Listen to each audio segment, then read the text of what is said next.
You're very welcome back to the Locker Room podcast. We've got episode number 59. Today we're going to speak about completing a PhD. We've got Ross Bennett, Head of Performance here, and Dr. Jamie Tallent. Just before we introduce the lads, just want to give a shout out to our sponsors, Ript. So Ript is a software platform built for performance and organizations with easy to use programming tools and training load, well-being and nutrition monitoring via the Ript app. All the coaching tools are in one place for you. Streamlining your coaching, making it more accessible for your clients and athletes, and providing you with insights you need to optimize performance. To find out more, head over to www.ript.app, that's RYPT, and use the code LOCKERROOM, all one word, capital letters, LOCKERROOM, to get your 2-month free trial. Alternatively, go over to deelysportscience.com/pod and you'll get all the information there. Okay, Ross, you don't need any introduction, but Dr. Jamie Tallent, you're very welcome onto the show.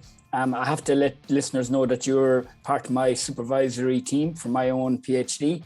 We're not going to speak about my PhD, thankfully, but we just want to have a discussion about people applying for PhDs, what's some advice for people like that, and also what makes a good PhD researcher and some of the skills that a good researcher will learn. So Jamie, you're very welcome onto the show. Thanks for having me.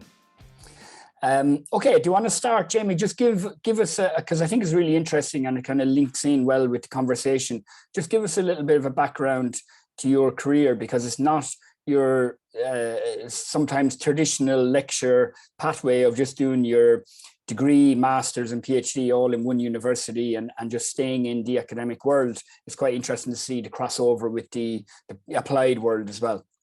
Yeah, so the first thing I think I'd say is that I think at school and college I wasn't very academic, so the working into a PhD I think was a surprise for me, as much as a lot of my school teachers actually as well.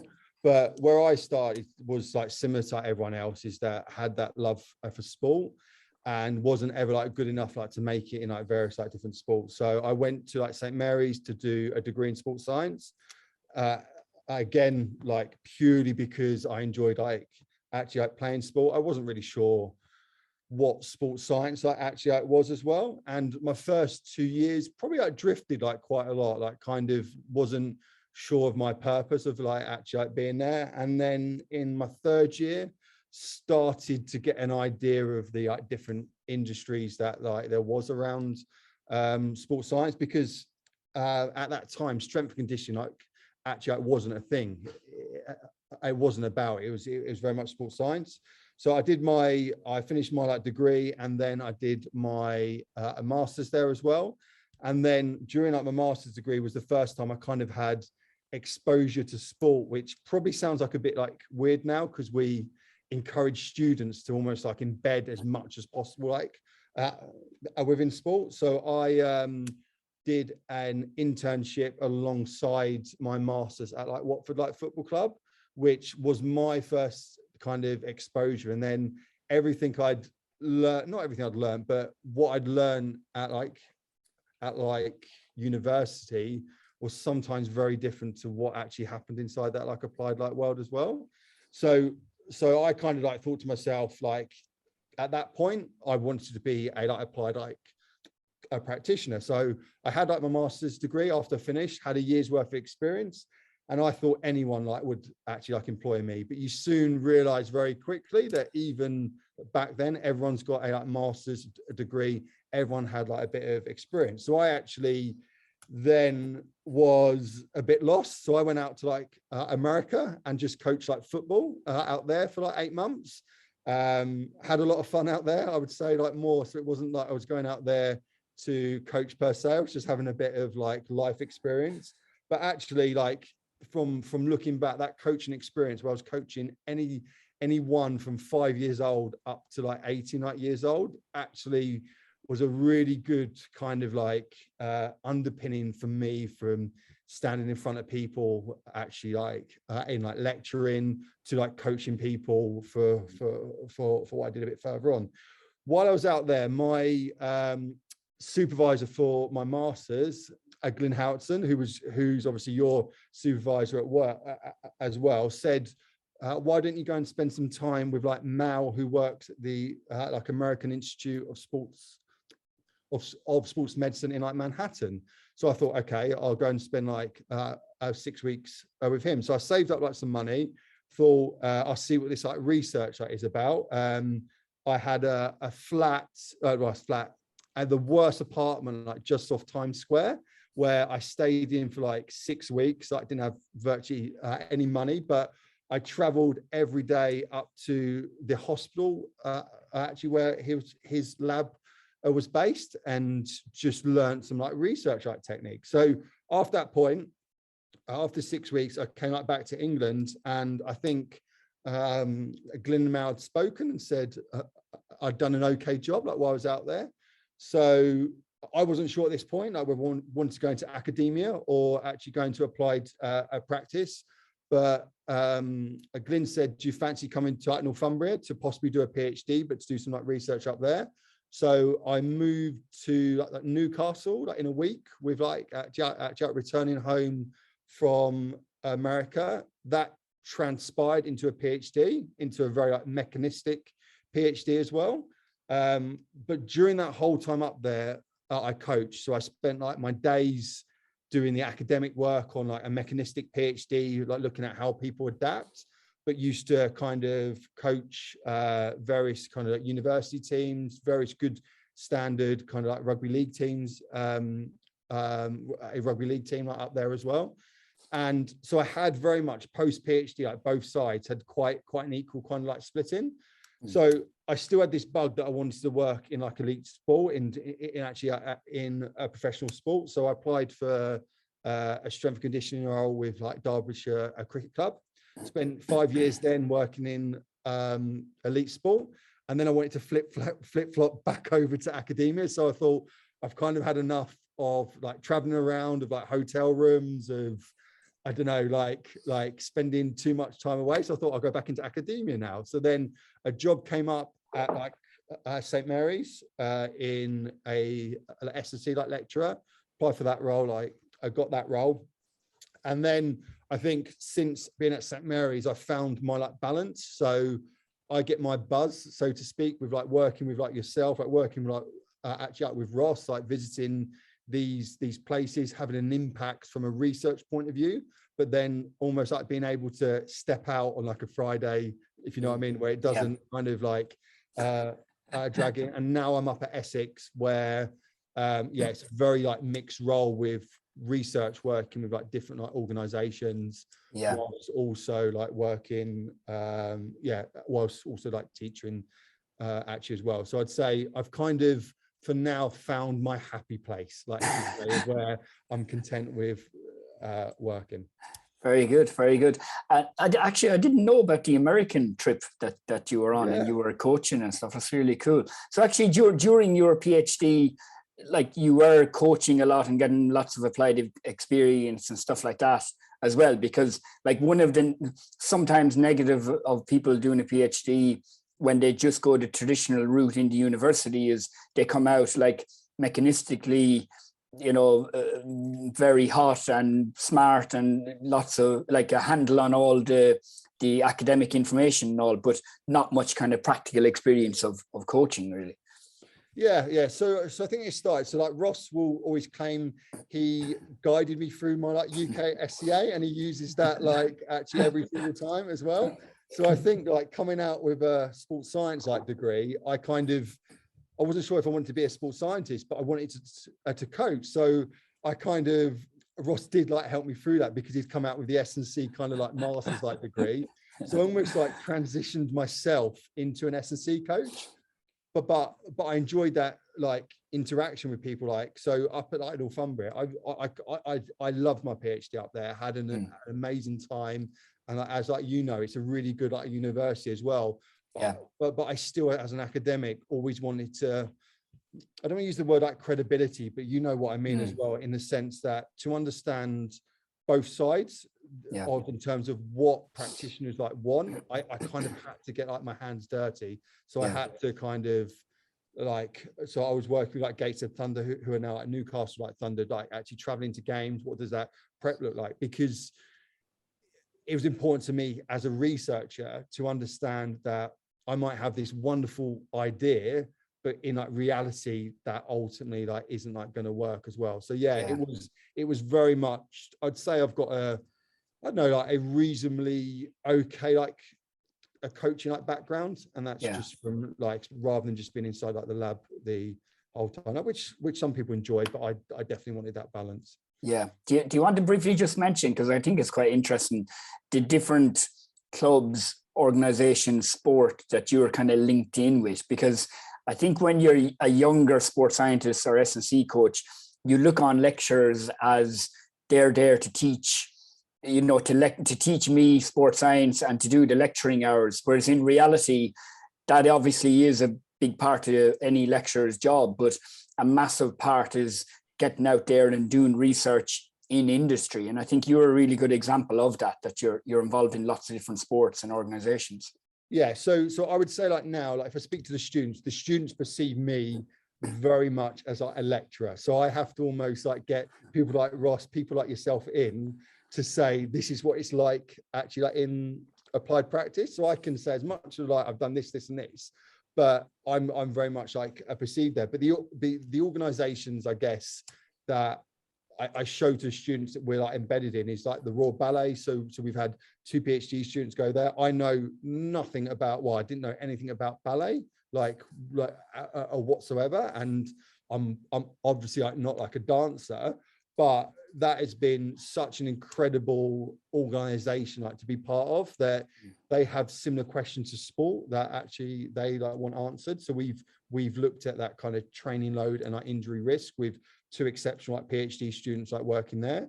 I work quite closely with like the ECB. So some of the papers we've had out like recently, identifying the like demands of like international like cricket as well. We've just had one that's going to recently be published around the changing like profile. So I work, I would say like reasonably closely like with the staff there to help answer some of those questions. I'm also part of your like supervision team at like QPR, in the sense where you have questions that you answer and you want answered, and we can support that process and answer. And probably the other main one is Luke Woodhouse is working with the RFU. So his data's on like the women's RFU, kind of like I guess like physical like demands, like physical changes in the like women's like that rugby union team as well. So that's so here like now as a lecturer, I kind of believe in that research-led like teaching. So actually for me, those like collaborations to show students like this is how academia can have an influence and positive, I guess, impact on practices. So it is quite important to have those links, I guess. Yeah. And I think students probably, like undergraduate students and all, probably love information about clubs and real life practices and research links and stuff like that, rather than just the theory being put up on slides. You're speaking about real world kind of performance questions being attempting to answer. Yeah, and so for me, like the way I come and teach, like, so I'm still a like big like believer in those underpinning like a physiological like, mechanisms of students like actually understanding them.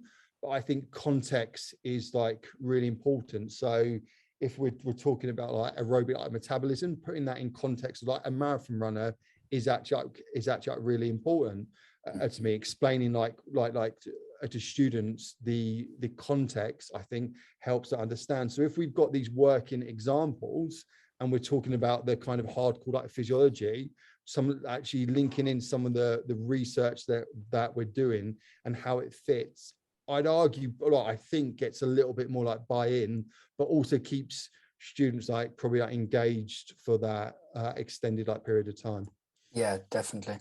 Ross, just without kind of, I suppose, going into the details of QPR's collaboration with Northumbria University, but just like in general, I think it's interesting that these kind of collaborative doctoral training programs now are starting to spring up in like professional football clubs. Like Liverpool and Man United seem to have kind of long-standing relationships with Liverpool John Moores University especially, and Arsenal seem to be doing it as well, and along with other clubs. But like just some of the benefits of such a kind of program from the club's point of view, and also like your own experience of how you kind of develop that collaboration in the first place. Yeah, sure, Keir. Well, I think it's important, and something that we've really gained like valuable experience with someone like JT and your supervising team coming into us, is that it actually keeps you on your toes a little bit from a scientific perspective. Too many times you hear coaches, well, that's not going to work in the applied world, or things are different in the applied world, which it is. Context is key, but you have to remember we're still scientists, and if we're not practicing correct principles and underpinning physiology and stuff like that, then we're not really doing a good job. So to test what we're doing and to question what we're doing and to get real answers, like you said, for those performance questions, that's the key thing for us. We had certain structures in place that we'd had in there for a long time, and we felt like we was getting good results, but actually we wanted to test that and see, well, can we make it better? Are we getting the results that we want to get? And especially within the monitoring side of things, and can we be better? Can we improve? And having people like JT and your team really question that and help you improve your standards. So I think that's really important. But what I would say is that I think it's important for clubs to make sure they pick the right question and they pick the right team. Like I felt that you going up to Northumbria, and especially with JT, who suggested the thing, he understands sport very well. He understands the context very, very well. So that was going to be a perfect blend for us. The research wasn't going to be pushed down a route for just an academic purpose. It was going to come back to the sport. So I think it's important that you pick wisely, and you don't just do it for the sake of having a high profile student there and just generating research. It has to benefit the club, has to benefit yourself and your processes. Yeah, definitely. JT, do you want to just mention about, and I'm sure I have some ideas as well, of like the benefits and drawbacks of such a kind of an embedded in a sporting club doctoral training, and also, like, I suppose some people may not know the difference between a professional doctorate, a kind of traditional PhD journey, and then this kind of new, I don't know, would you call it kind of hybrid model where you're linked with the university but embedded in the sports club? Yeah, so like just very briefly, like these like professional like doctorates that are creeping up, they probably like reflect the American like model like slightly more. So they're all like level 8 qualifications. So a like level 6 qualification like being your undergrad, a like level 7 like being your masters, and then like a level 8 being your kind of like PhD like prof doc like a level. So like a prof doc has a teaching like component like to it. So you might do like a few like modules first of all, answer a few essay questions, presentations, or like whatever that is, and then it will go into like a couple of like research like projects that afterwards as well. So it's got a slightly different stunt. A PhD, which obviously like you're doing, Ciaran, there's probably, depending on the size of each study, something like 5 to like 3 studies that are formulated under, I guess, an overarching theme to answer like a question actually as well.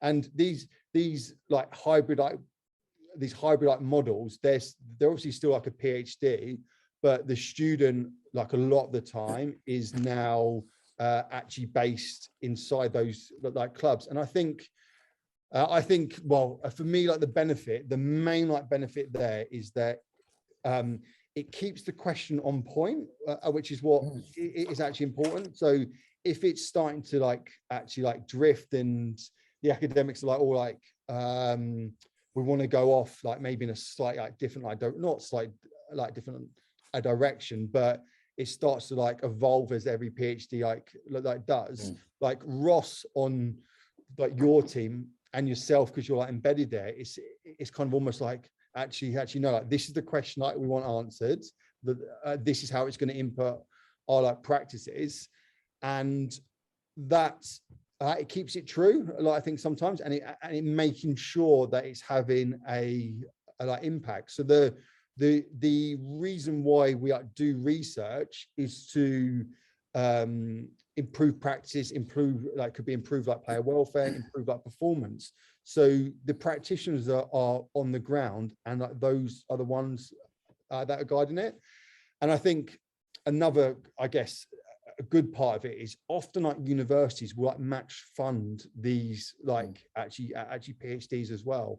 So they which I think is really nice. So like Northumbria have done it, like Essex have like recently like, done it here as well with actually, and it shows that you're like in it like together, like sometimes. So actually that you're getting someone that's embedded like within like your club, that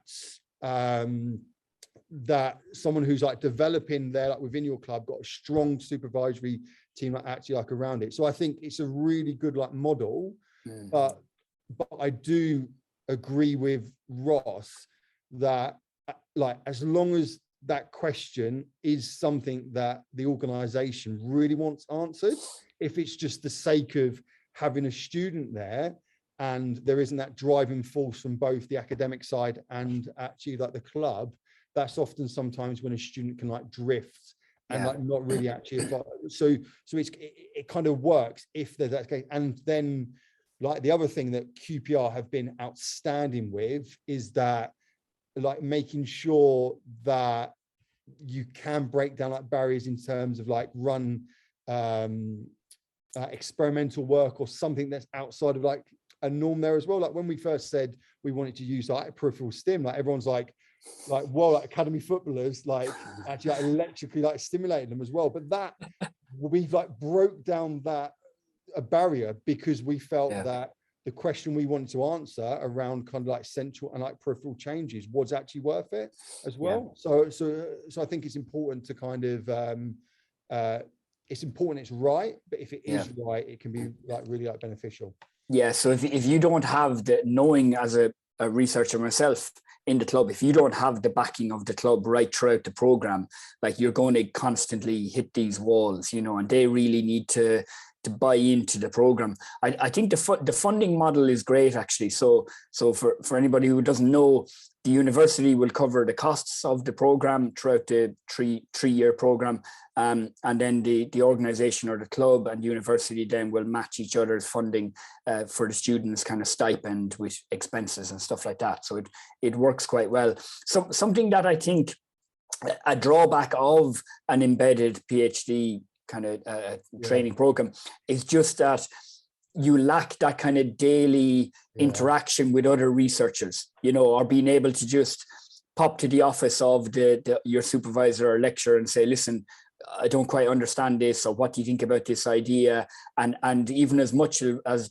that, like your PhD student Alex from St. Mary's has come and helped me with some of the testing in QPR, and I've always really enjoyed that because he's in the same boat as I've been, and we can bounce ideas off each other and just some of, you know, the worries we have, or also explaining to each other different like statistical approaches or stuff like that. So I think that's a definite drawback, but obviously like access to players, access to participants, being at kind of the cutting edge of real life kind of practical questions is a real benefit, because, you know, sometimes academics can have like really great theoretical ideas, but then you come to a club and they'll go, well, actually, logistically, we can't do that because we have to train at 10:30 in the morning, you know, so it can fall, a really, really interesting research question could fall down purely on a kind of logistical point. And sometimes when you're not embedded in a club, you nearly don't realize that, you know.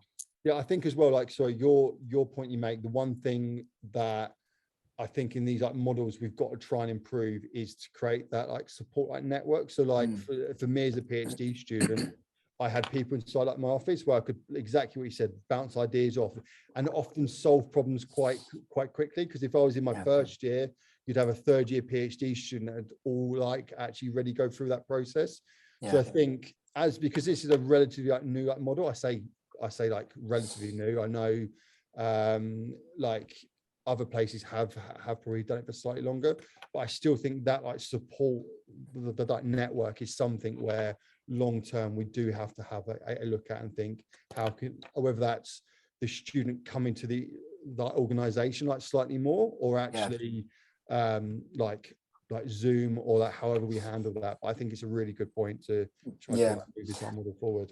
I think the universities, the online kind of doctoral training, professional development and research kind of help and all, it can be great though, you know, so you can log into different webinars about using EndNote or qualitative research methods or whatever it is. I think they're really beneficial.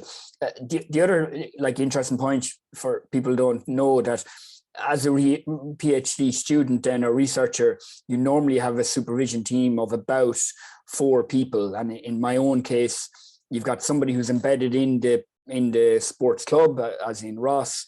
You've got yourself, who's got lots of experience in the applied world and the academic world. You've got I've got another academic then, so Dr. Kevin Thomas from the university, and then the principal supervisor is kind of like the Don, so Professor Glyn Howitson. So he's the guy who like can access the funds, can make sure everything is ticking along as it should on time. You're doing your annual progressions, you're preparing for that, preparing for Viva, makes all the kind of ultimate decisions for the doctoral training program. So that's really how it works. Ross, just from the club's point of view then, like from your own, but also in general for all clubs who kind of do such a training program, what are some of the benefits then, from the club's point of view of having a PhD researcher embedded into the setup? Sure. Just quickly on one of your points, Keir, you said about like logistically sometimes being problematic for clubs and probably a reason why they don't engage in the process. But I think it's people in my job's role to influence people above them if something's worth it. Because if you're working with an under 18 team, who says they have to train at 10:30? They're not supporting the first team. It doesn't. So pushing training back for 45 minutes on certain testing weeks in the grand scheme of things is not a problem. So if you think something's really worth it and it's going to change the structure or the historical structure that you normally do things in an organization, then I think it's up to you to really influence academy directors, technical directors, academy managers.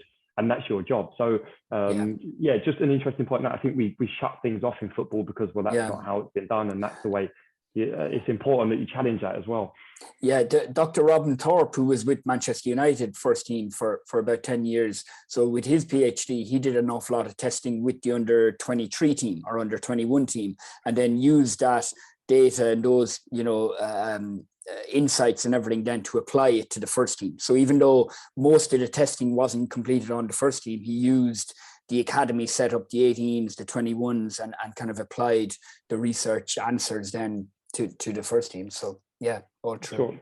Well, I guess the benefits are similar to what you guys are saying. You get somebody you essentially get a full-time staff member for match funding. So half of a full-time wage essentially, but you get someone in the ground like looking after something that other staff haven't got time to do. So like look at the way we've worked your role. Not only is your PhD like at the forefront, but also the data and the visualization model and how we set up the monitoring processes, and you're able to really delve into stuff like that. So you get this kind of developing academic with a really strong academic team around him, starting to really challenge things that go on in the club and inform best practice. So I think it's really valuable. And like I said, it keeps people on their toes. So if you're doing a certain recovery protocol, or you're doing a certain strength training program or certain aerobic fitness work, well, actually, you might have someone there that challenges what you're doing and says, well, actually, physiologically, that's not the best practice. So should we look at this? So I think it's just all round trying to improve standards, all round really driving the science behind the program. And also you're getting your questions answered as well. So long term, the questions we want answered, we're going to get a much better process of monitoring and stuff that's going to come not only at our club, hopefully, but impact the wider research. So I think the benefits are huge. Just like I said before, I think it just has to be the right project, has to be with the right people. And like, for example, we felt you was the right person to do this project. And we felt that JT and Glyn and all the supervisor team were perfect fit for us. So that's why we invested so much. But when your project finishes, it doesn't mean that we're going to just carry on a new one for the sake of it. So we have to pick it wisely, and it might be in 4 years' time that there's another question to be answered wherever we are. So you might re-engage in the process.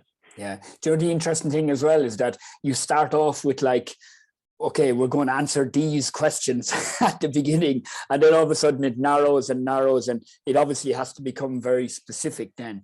And across the 3 to 5 studies, as Jamie says, you can answer a slightly different question, in each of the studies, and build a kind of an overall picture, which is really interesting. I think, Ross, as well, the other thing is worth mentioning is that you do have somebody for 3 to 4 to 5 years who's like committed into the club then, and that they have their own pathway, and like okay, the money you earn mightn't be amazing, but you've got your own specific pathway, and you're not worried as much then about, okay, what's going on, in the club in certain aspects, that you're focused on completing this PhD and answering all these performance questions.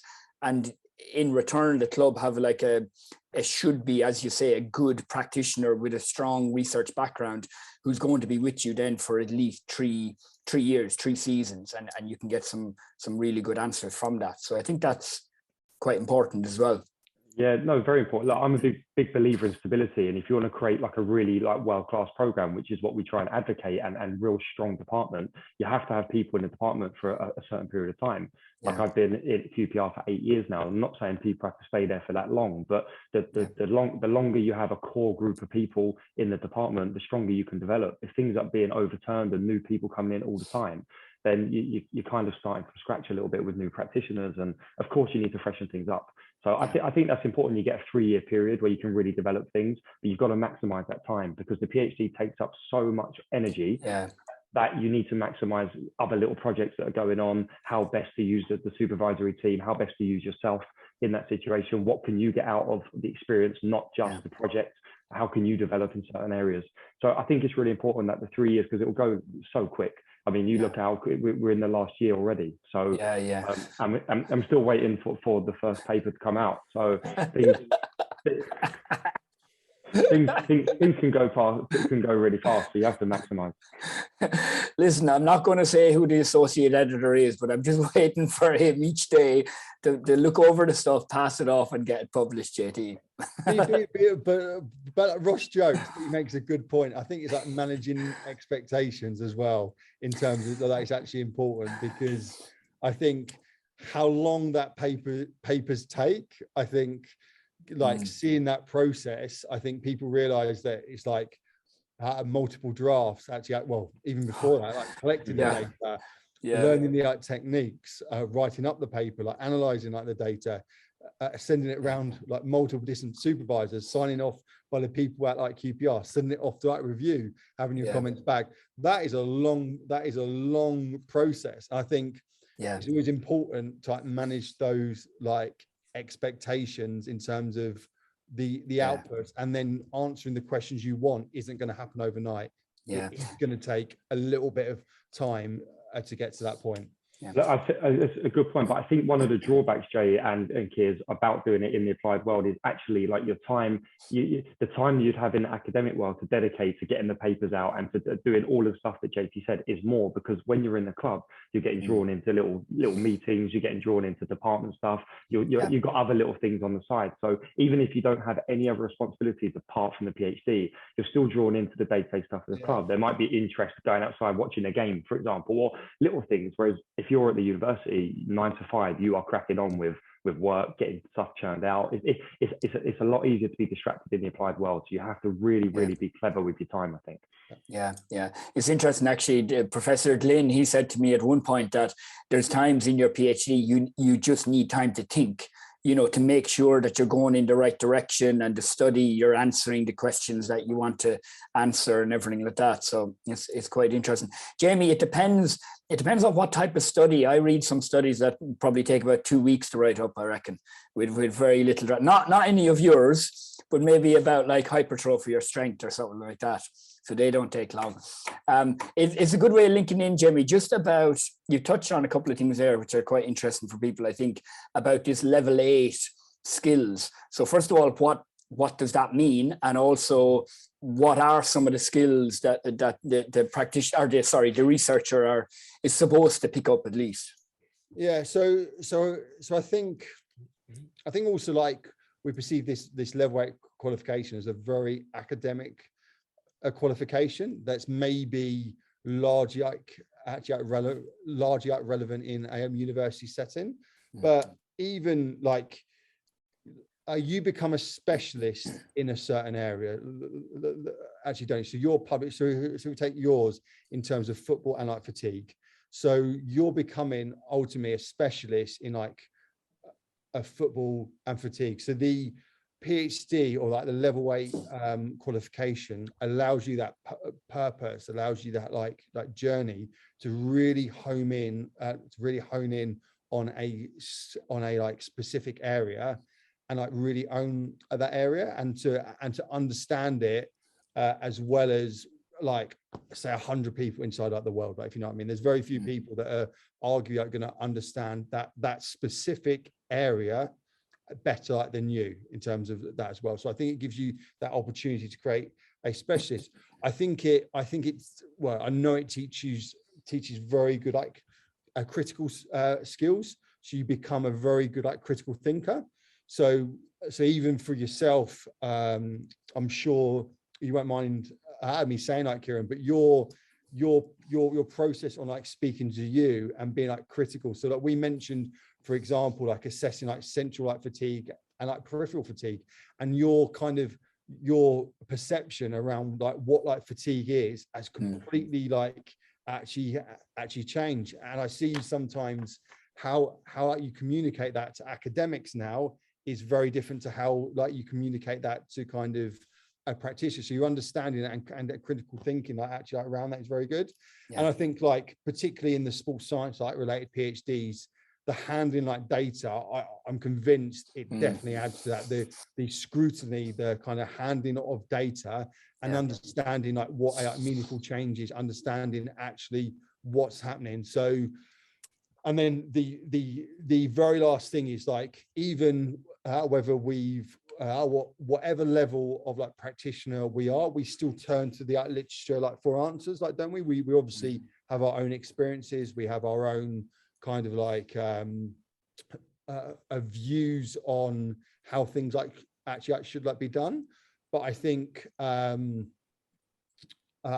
it gives you a better understanding of how to interpret a literature, like why that paper is a really good like level of like evidence to base your like decision on, or why a paper probably isn't the best actually evidence like to base it on. And I think that 3-year journey throughout the PhD, I think in the long run does help you like make better informed like decisions like based on the current scientific like literature. Yeah, I think as an example, I read a paper and it'll be about neuromuscular function or neuromuscular derived fatigue, and the test will be the counter movement jump, and straight away I'll think to myself, well, that's not necessarily indicative of neuromuscular fatigue. You know, there can be different jump strategies being used and lots of different things like that. So I heard one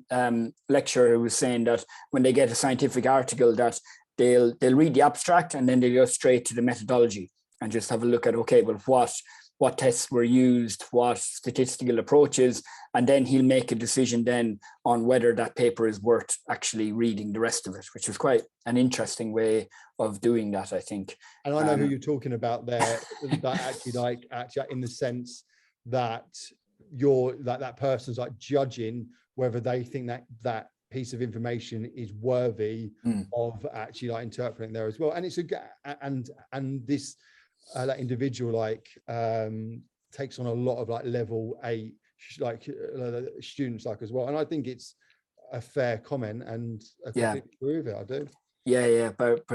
Barry Drust, he's one of the good ones. Exactly. But I mean, from my own experience, what I found was that there's so many different things that you're doing for the first time. Like your learning curve is massive. You're so far outside your comfort zone. Like my learning curve has been like extremely steep, and then it's just beginning to kind of level off a little bit now at this stage in my 3rd year. But everything you're doing is nearly for the first time, or maybe, okay, you've done some of it in your undergraduate or your master's, but doing it in your PhD is different, because you've often done with me where I'll come with a question to you and saying, okay, how do you do this statistical approach? You'll give me a tiny bit of information and say, okay, well, off you go and read about it and try it and come back to me then. And then a week later, or a couple of days later, I'll come back and say, okay, actually, you know, I think I know the right way to do it now, or the right way to run the stats and stuff like that. So yeah, you're constantly being pushed outside your comfort zone, and then you're learning all the time. Okay, Ross, just really briefly then before we finish up, any thoughts around like the kind of future of the research in football or in organizations now? Are we going to see more and more of these kind of embedded PhD researchers in organizations, do you think? It's hard to tell. I think we will see more. I think it's important to understand where the person and the people that are doing these PhDs, where they're going to go and where they're developing. I know we've had discussions about yourself, Ciaran, and where you fit into like all high performance organizations. And I think the biggest thing is I think you're going to have people like yourself, whether doing a PhD or whether coming at it from a different angle with a different skill set, to question the department and set processes up. I think someone to come in around like innovation, research, have a look at, take care of big chunks of data, streamline info. I think there's going to be benefits to embedding those into high performance sport. So I think it's really important that the person doing the PhD, if you're interested in it, you might not fall into the bracket of being an applied practitioner. That might not be your skill set, but you've developed these skills to really be critical around certain things. So you can really start to add value to organizations without being employed as a S&C coach, sports science, head of performance. And I think that's something that wherever I go next, and in my current role, I will be searching for somebody to be in that role and to really look at things behind the scenes, who's got time to process and challenge and make sure that your structures and your processes are really rigorous. So that's where I see things going from my perspective, and I'm sure them sort of roles will start to crop up more and more, and there'll be more critical thinking and stuff in the organizations. Yeah, I think the time thing is massive, isn't it? And just having that like headspace even to take the time and look at the questions and look at the methodology and the testing that we're doing in the club, and how things can be improved. Because when you're a sports scientist with a particular squad on a daily basis, as you know better than anyone, like there's so many different things you have to do, your individual programs, you're getting ready for the warm-up, the fitness work, the talking to the coaches, helping out with the coaching on the pitch, and there's so many different things, getting ready for the next match, etc. That it's very hard to kind of take a step back and say, reassess everything. Okay, is this the right way to actually do things? So that's quite an interesting one. Jamie, just to finish off, I know you've touched on some of the things already, but just any particular advice for people applying for a PhD, and then also just what are some of the qualities of a good researcher that, in your experience, that people need to have? Well, Jamie, on mute. I knew I'd do that once. You've done well to get that far, mate. I know, yeah. I thought that as well. I've done that, like, that was almost a clean cut, wasn't it? Nearly. Okay, hold on. We just, okay, whenever you want, you just start in a few seconds. You can't take that out. Yeah, I think it's fine. In terms of like, in terms of advice, like actually like applying for a PhD, I think like putting together a clean up proposal that's answering like the question. I think so. Various different, I guess, like organizations will have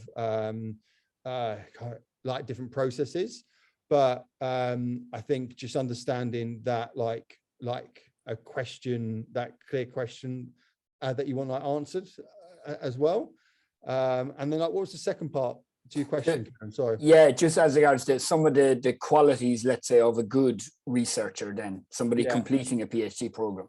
No, yeah. So the biggest thing for me, like you say, is, and the thing I've spoke really positive about like you to other people, actually, is to make sure that the data you collect is as clean and as accurate actually as possible, because the rest of your team can help like with everything else, and they can help with like actually data collection. But as long as you've got good, clean data, to like good quality data to work with for a PhD, I think that's like the biggest battle as well, because the actual like writing's like a journey, isn't it? And the first part of it, you're like lean on your PhD team more, and then then like towards like the end, you'll start to be able to write like more freely, start to come up with like your own questions. But that kind of like process, that making sure that when you do like collect your data, and again, like a credit like to yourselves, like those players were like familiarized so much that when they came into their testing, that like they knew exactly what they were doing, and like we were getting a really true like response. And that's so important, and something that when we like look at your data, we can be sure that we can be pretty sure there's no like familiarization effect or like anything like that. So yeah, that's probably like the biggest thing I'd say take away from your PhD. Yeah, cool. Okay. Just on that, I think that's important in general, that any data you're collecting in the club, I know we talk about it a lot, that the processes have to be rigorous, because you're sending feedback to coaches, to senior management, and if your collection is shoddy, then the stuff you're sending back isn't accurate, isn't true. So I think that's really important, and I think that's something you drove quite good in terms of standards around fitness testing, training reports, all these sort of things. That it's really important that you make sure things are rigorous, and you make sure the data is clean and spot on. And if there's an anomaly, then you have to look at it and remove it. You can't just leave it in. So I think that's really important. Yeah, definitely. Well, if you're looking to gain insights from the data, you have to make sure that the data is true and rigorously, got from the players and everything. I think the last thing to mention as well definitely is having a really good supervision team is so important. It's like, it really is incredibly important. And like, Jamie, the amount of conversations we've had over the last couple of years, just talking through things, and even a lot of it can be just, having another person to talk about your worries about. Do you have enough time? Are you going to gather the data? Your writing, everything like that. You need somebody or a number of people to really lean on. And I think that principal supervisor as well, that position is really, really important. That person just to guide you along through, Just on that as well, like Glyn always said to me as well, you have to start like liking each other. Like the starting point is you have to like each other start off, because at some point you probably won't like each other for a short like period of time. So like that starting point has to be to actually a like reasonable standard, because the relationship not drastically like changes. There's like with any working environment, there could be frustrations like along the way, I think. He put the boot into me after 9 months, the first 9 months. He said, listen, are you going to do this thing or not? What's going on? I think it's fair to say though, like JT in particular has probably gone above and beyond what a normal supervisor would do. He's always on call. He's helped you. All the team have helped you, but JT has been huge, and it's good that he mentioned I single-handedly got him to pass his UKFCA. So I'll take that credit. But Ross, on the Football Fitness Federation podcast, I think I said Jamie's my hero or superhero or something like that. So no, you picked him up a bit, yeah. I did. That's right. Yeah, okay, right. That's that done. We should just cut that there as well, because I knew Ross would come back with that. I saw him smile as soon as I said it. That it's on record. I wasn't going to mention it. It all comes to my mind. You mention it. Ross, you've got 2 UKSCA accreditations. Then. Double whammy. Not bad, huh? Not bad. Not bad. Okay, great stuff. Okay, thanks lads very much.